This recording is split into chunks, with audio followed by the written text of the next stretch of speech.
Welcome back to the OMB Law Board. I'm Simon Bennett, and today I want to talk to you about property options. I've got Bailey Bennett from our property law team here. So Bailey, welcome to the OMB Law Board. Lovely to be back. Thank you, Simon.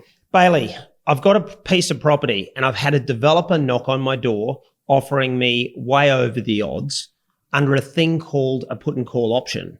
Now, it looks good to me because I think I'm getting a fantastic price and I get to hang on to my property for a while. So far, so good. What do I have to worry about? That's exactly right, Simon. Sometimes it can seem a little bit too good to be true, but what we say to our clients is not to be scared, but to come to OMB to get your proper legal advice in respect of put and call option agreements.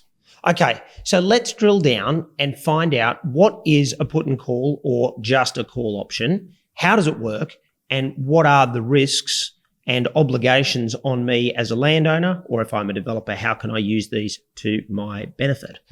Bailey, let's get into it.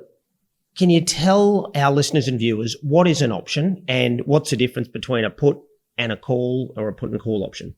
Well, yeah, a put and call option or options generally is whereby you enter into a contract with a purchaser, or if you're actually purchasing yourself, you enter into a contract to buy a property, but at a different point in time. So the option essentially is a period in time whereby one party, either the buyer or the seller, under the different options, can force the other party to sell their property at a specific point in time.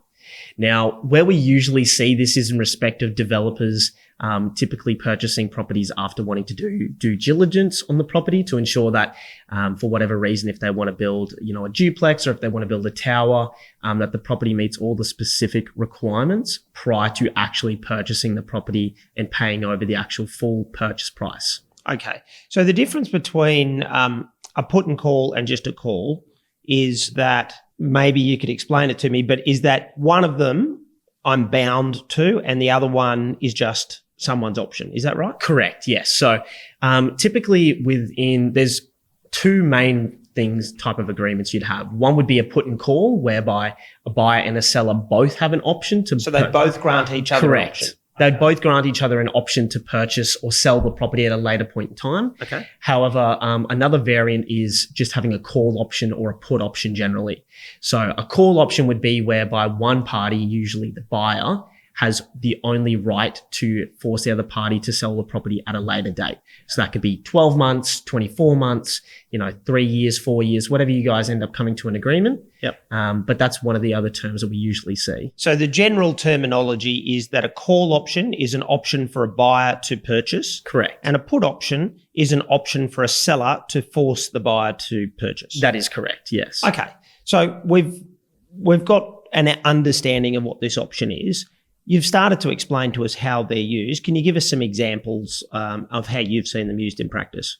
Well, as I mentioned before, usually it's developers actually wanting to look at properties potentially for subdividing, redevelopment. Some of the other things we see is potentially builders actually going under put and call for blocks of properties that they'll then subsequently build on and then sell after the fact once they've built it, but don't want to buy the actual land itself at this current point in time. Okay, we'll drill down on those a little bit. So the first one, a developer, quite often they might need to parcel together a number of blocks of land and they might start putting options Correct. on the blocks, subject to them buying all of the lots. Correct. And or doing their due diligence. That is completely correct, yes. And the way that the option works, for example, is that the developer has a period of time, the option period, say 12 months, in which to exercise their option. And if they do, you go to a formal contract. Correct. That is the case. And if they don't, and it's a put and call? Well, if it's a put and call, Simon, what the other option would be is if the developer doesn't use their call option, then you as the seller would have your put option to force them into a contract. Excellent. Okay, I understand that. And then, yes, you did mention the one where a builder might come onto a land subdivision site and put, say, 5 blocks under option. Correct, yeah. Build their spec homes, etc., but then look to transfer the lot to the end buyer as a house and land. Correct, yeah. And so what we say to our sellers and developers as well is don't be afraid of the put and call options or options generally. Whilst it does seem like a little bit daunting when you do receive the contract and there's a substantial amount of terms in comparison to what your usual contract would have, don't be scared. Come to us, get the right advice. One of the options, one of the current option agreements that I'll give you a little bit of an understanding on, an example recently on how we've helped a client successfully go from an option agreement, which didn't unfortunately go through, with our firm, another block next door who was also under an option contract. We received an excellent result for our client, allowing them to get a portion of their deposit, quite substantial in fact, whilst the other property, they didn't come to OMB, and unfortunately they weren't able to access their deposit. So there's a really important point. I mean, whilst for property law experts, these documents are commonplace and we understand the implications, they are complex legal documents that you need expert advice on. Correct. One word, non-refundable. If that's not in your deposit release terms, then you may not be able to be entitled to your deposit. All it could take is the difference between one word, knowing where that's needing to be, whether that's in the document itself. And obviously there's a substantial amount of other terms in there. However, we recommend coming to OMB, getting the proper legal expert advice in relation to any of your option agreements.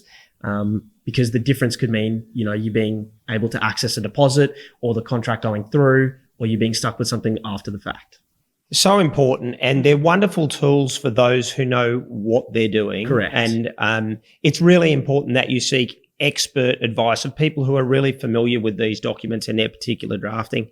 Bailey, you've just given us an example where, one party represented by OMB was able to make a substantial amount of money through good legal drafting, and unfortunately another party not so fortunate because the detail wasn't correct. Correct. Or the details do matter. And that's kind of where we pride ourselves in having the legal expert advice. So don't be afraid of these documents. Get experted legal advice. Bailey and the OMB property law team are very experienced in these documents. They understand how they work. And their drafting of the specific clauses will work to your advantage, be it as a seller or a buyer to suit your circumstances. Bailey, thanks so much for educating us about these put and call option agreements. It's something that I think not a lot of people know about. Yeah, thank you again for having me on the podcast. More than happy to go through it with anyone and go through any potential option agreements. I feel like as the viewers, hopefully you're a little bit more educated on what they actually entail. And then don't be scared to come and seek legal advice from OMB solicitors. So if you've got any more questions about these matters, drop us a comment below. We'll try and get back to you or contact the team here at OMB.